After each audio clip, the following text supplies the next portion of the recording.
A package marked return to sender. My neighbor is one of those annoying wannabe YouTube personalities.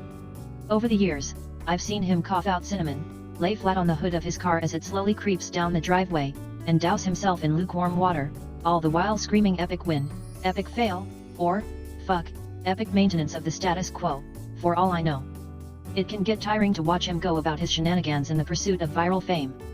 So, when he knocked on my door the other day, told me he was going away for a few weeks, and asked that I get his mail, honestly, it was a relief. I can't explain the peace of mind I had knowing I didn't have to brace myself for any of his stupidity for a while. I was always afraid his stunts would wind up bleeding over into my life. Things were pretty normal for the first couple of days. He received a few bills, a bit of spam, and what I could only assume was a birthday card. Then, one evening, I got home to find a cardboard box waiting on his front porch. In big red letters was written return to sender. I'm no small fry, but I admit I had trouble lifting the box on my own. It was really freaking heavy. Lugging it across the road to my house was even harder, and I quickly realized there was no way I was going to drag it up the stairs and through my front door. I decided I'd leave his package in my garage. It wasn't like I kept my car in there, the garage door was a piece of shit that refused to open without a good thug and a whack. It was less trouble just leaving the car in the driveway than it was to fight with the garage door every morning and night. In hindsight, I should have set the package down while I struggled to open the tricky door, but you know how it is when you've got a good grip on something, no point in setting it down if you don't have to. It was as I kicked the door for a third time that I lost my grip on the package, and it fell to the ground. I heard a light crack inside. Shit, I cursed. I hoped I hadn't broken anything important, but figured I just wouldn't tell my neighbor about it and let him assume the break happened en route. Hands free, I finally managed to get the garage door unstuck, and boy did it screech in protest as it rolled up and over me. I dragged the box the rest of the way, setting it in the corner for whenever my neighbor would come back to claim it. And then, I forgot all about it. Until a few days passed, that is. I'm not sure exactly how long it took for the smell to waft in from the crack under the garage-to-house door, but it came in slow progression. It was a sickly sweet odor similar to a skunk, and for the first few days after I smelled it, I genuinely assumed that's exactly what it was, roadkill that had left its mark on my house. It was only when I realized the scent was growing more intense instead of fading that I went looking for a source. That's when I opened the garage door, and that's when the odor knocked me back, holding my nose. The culprit wasn't hard to identify. The only change in my garage was the box in the corner. I remember thinking it must have been one of those meat of the month subscription boxes. The meat must have gone rancid from being left out of the fridge for so long. How much meat could have been in there for the box to have been so large and heavy? An entire freaking cow. I covered my nose as I approached the box, a pair of scissors in my hands. I probably wouldn't have needed them to open it, as it had become soggy enough at the bottom to poke through with a finger, but I wasn't about to poke my finger into spoiled meat juices. That soggy bottom was the reason I had to open the box in the first place. If I tried to drag it out whole, everything would spill onto the floor.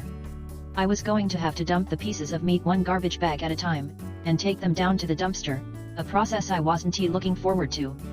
My scissors tore through the tape along the top of the cardboard box. I thought the smell couldn't get any worse, but as I flipped the flaps open, I discovered a whole new gamut of stink. It was like opening a burning oven, but instead of a heat wave, I was met with waves of piss, sweat, shit, and putrefaction. It was so bad that I staggered back and had to force down the puke begging to guzzle out of me. I don't think I could have handled that scent mingling with the horrors coming out of the box.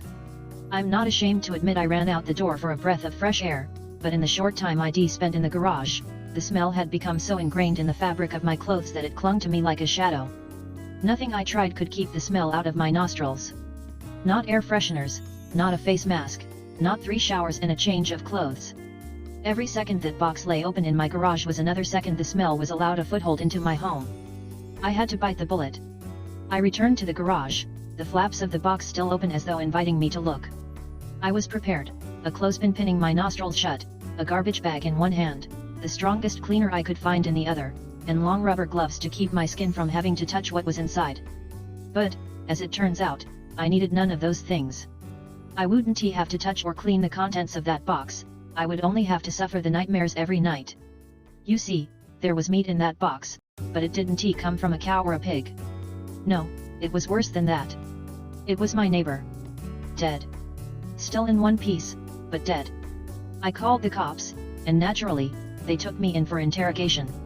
It's kind of hard not to suspect the man with a corpse in his garage, after all. Thankfully, they soon realized I wasn't involved. My DNA might have been all over that box, the smell might have left a mark throughout my house, but there was one piece of irrefutable evidence in my neighbor's own hands that proved my innocence: a vlogging camera. They showed me the footage only once. I'm not sure if they were allowed to, or if they felt so bad for me they figured it couldn't hurt. Either way, I saw it. My neighbor was sitting in the box outside of a shipping facility, laughing as he told the world how he was going to mail himself across state lines.